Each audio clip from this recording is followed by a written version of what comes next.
이재명 지사도 이 엑스파일 내용을 봤다고 합니다. 이 엑스파일 논란을 두고 윤석열 전 총장에게 이재명 지사가 훈수를 하나 던졌습니다. 차기 대선 라이벌 가운데 한 사람인 이재명 경기지사가 어떤 훈수, 조언을 던졌는지 한번 들어보시죠. 저도 그 요약된 거 비슷한 걸 보긴 봤는데요. 유사한 경험을 많이 한 사람 입장에서 조언을 한번 드린다면 어떤 의구심도 어떤 의혹도 피할 수 없다는 겁니다. 사실과 다르더라도 절반 이상은 사실일지도 모르겠다 이렇게 믿기 때문에 정치인은 그냥 발가벗는다는 심정으로 모든 의혹이나 모든 질문에 대해서 답해야 합니다.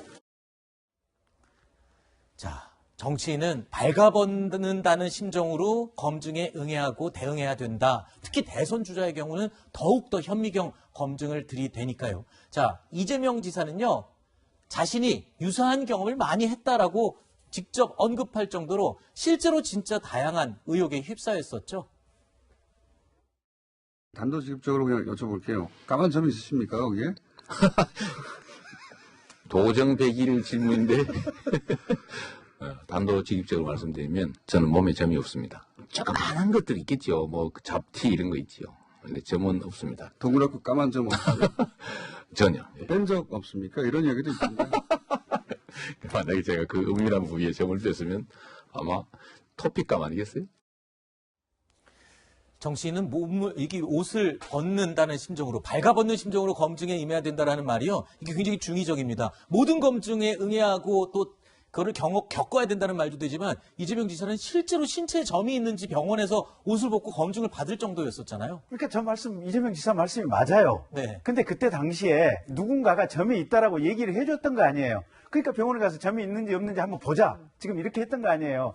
그러니까 윤석열 총장이나 또는 그 가족들에 대해서 뭔가 문제를 제기하고 싶은 분들이 있으면 구체적으로 뭐가 문제가 있다. 무슨 어떤 이 불법적인 행각을 했다라고 이게 사실관계를 얘기해줘야 거기에 대해서 점이 있는지 없는지 병원에 가든지 말든지 수사를 받든지 말든지 할 거 아니에요, 보면. 네. 근데 물밑에서 그냥 카드라 통신만 이런 식으로 돌린다고 하는 것은 사실은 대한민국 정치가 대단히 불행하게 가는 거예요. 그래서 네.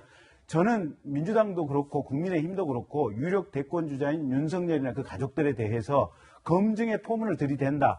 그건 대단히 필요하다고 봐요. 네. 필요한데 구체적인 사실관계를 가지고 당신이 밝히시오. 네. 이렇게 해줘야 되는 것이지 지금 이 상황 밑도 끝도 없는 얘기를 서로 돌려보고 있는 이 상황들은 대단히 잘못된 것이다라고 생각을 하고 있고요. 네. 또 한 가지가 뭐냐면 사실은 이재명 지사 같은 경우 지난번에 경기도지사 할 때 본인 육성으로 거친 말씀을 하신 부분도 유튜브에 어마어마하게 돌아다녔잖아요. 네. 근데 국민들이 별 신경을 안 썼어요. 그러니까 제가 2017년 대선 때 보니까 그 문재인 대통령님 아드님 이 취업 편탕 문제 불거졌었잖아요. 근데 그때도 이게 서로 캠프에서는 이게 매일 그거 가지고 싸웠지만 국민들이 보시기에는 이게 별 본질적인 내용이 아니다 싶으면 네. 그냥 보고 그냥 넘어가고 그게 결국에 판단은 유권자가 한다. 그렇죠. 알겠습니다. 표심을 행사하는데 결정적인 요인은 아니더라. 알겠습니다.